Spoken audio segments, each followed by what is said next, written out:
Well, my next guest tonight is Dennis-Kenji Kipker, a specialist in IT security law. He is a board member at the European Academy for Freedom and Information and Data Protection. He joins us tonight from the German city of Bremen. It's good to have you on the show. Let me ask you, have you already downloaded this app? Yes, at the moment, only for information and testing purposes, but this might change in the next week. And I've tried to do that as well, but I understand if you have an iPhone and your iTunes connection is not with the German iTunes store, then you can't download. Is that true? Yes, there are especially some problems. And the second question is you have to update the newest version of your iOS.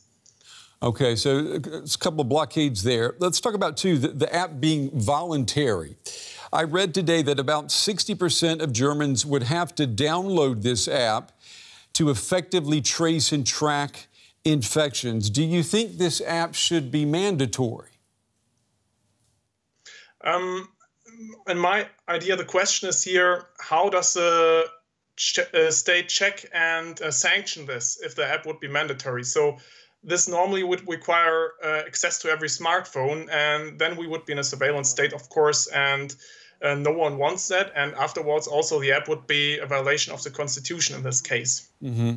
We know that the German government said that it needed extra time to roll out this app because it wanted to make sure that the app meets the country's high data privacy standards. So tell me, what do you say? Does it meet those standards?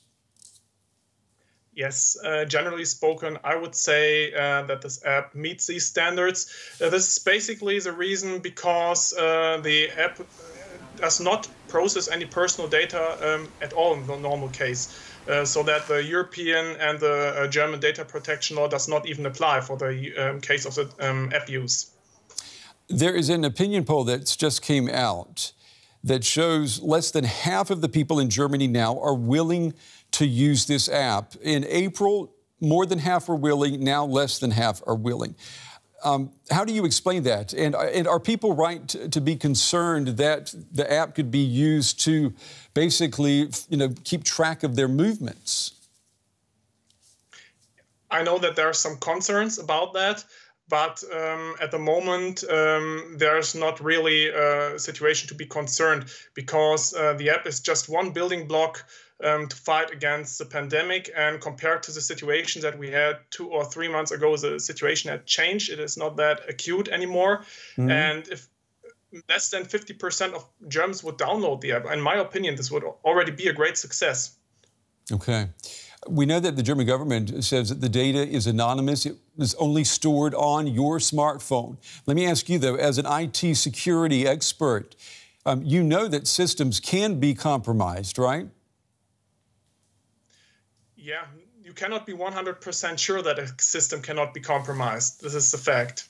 Yes. Okay.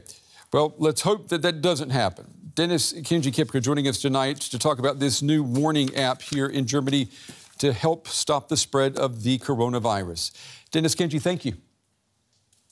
You're welcome. Good night.